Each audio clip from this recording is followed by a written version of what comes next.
চা বাগানের বিশাল টিলা যদি অনেক উঁচু উঁচু হয় আর এই টিলার নিচ দিয়ে যখন হাঁটবেন তখন মনে হবে অন্যরকম একটি দেশে চলে আসছেন। আর আমি আজকে এমন একটি লোকেশনে আসলাম। এই লোকেশনে আসার পর আমার আসার পথে গাড়ি ছিল, যাওয়ার পথে গাড়ি নাই। বুঝতেই পারতেছেন এটি হচ্ছে শ্রীমঙ্গলের দার্জিলিং টিলা বা এমারকা চা বাগান।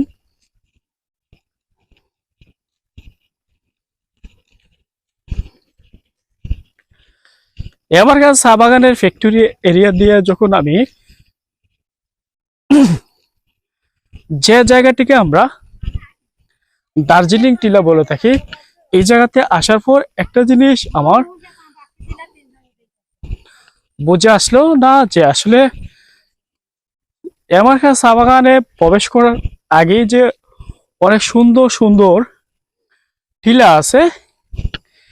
এই টিলাগুলোর থেকে কিন্তু যেখানে একটা স্পেস মানুষ দেখার জন্য আসে, এই জায়গার থেকে এই টিলাগুলো অনেকাংশে অনেক সুন্দর এবং দেখতেও বেশ ভালো লাগে। কিন্তু ওই জায়গাতে একটু জায়গা খোলামেলা থাকার ফলে কিন্তু মানুষের আকর্ষণটা বেশি।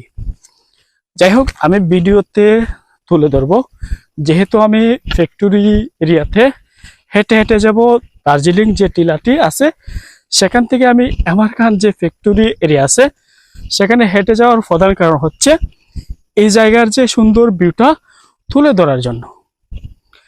দেখুন কত উঁচা এবং সুন্দর দৃষ্টিনন্দন। যারা মোটর বাইক দিয়ে আসবেন তারা এমন সুন্দর দৃশ্য উপভোগ করতে পারবেন। পাশাপাশি এই টিলার বা এই চা বাগানের আরো গহীন বনে যেতে পারবেন, কারণ হচ্ছে এই চা বাগানটির যে টিলাগুলো অনেক উঁচু উঁচু। এই টিলাটা দেখেন কত উঁচু।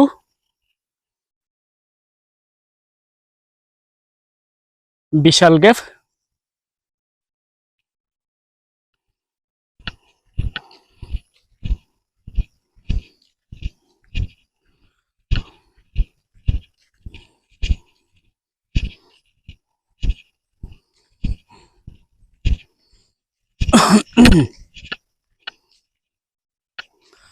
আমার মনে হয় শ্রীমঙ্গলের সবচেয়ে এমারকান চা বাগানেই সবচেয়ে বেশি টিলা।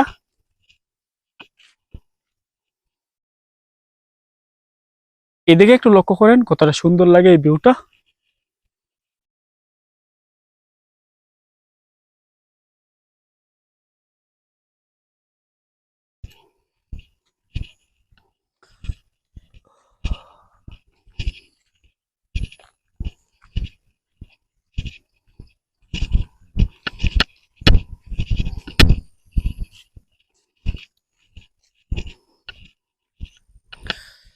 এমন দৃষ্টিনন্দন সৌন্দর্য উপভোগ করতে চাইলে অবশ্যই শ্রীমঙ্গলে আসতে হবে, আর স্পেসিফিক এমারখান চা বাগানে আসতে হবে।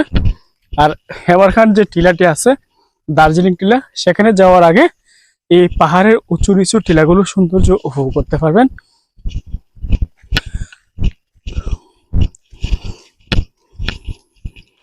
যেহেতু একা একা আসছি অনেক জায়গায় হাঁটতে হবে, আর আপনাদের সামনে ততক্ষণ লাইভে থাকবো যতক্ষণ পর্যন্ত আমার রাস্তা শেষ না হয়।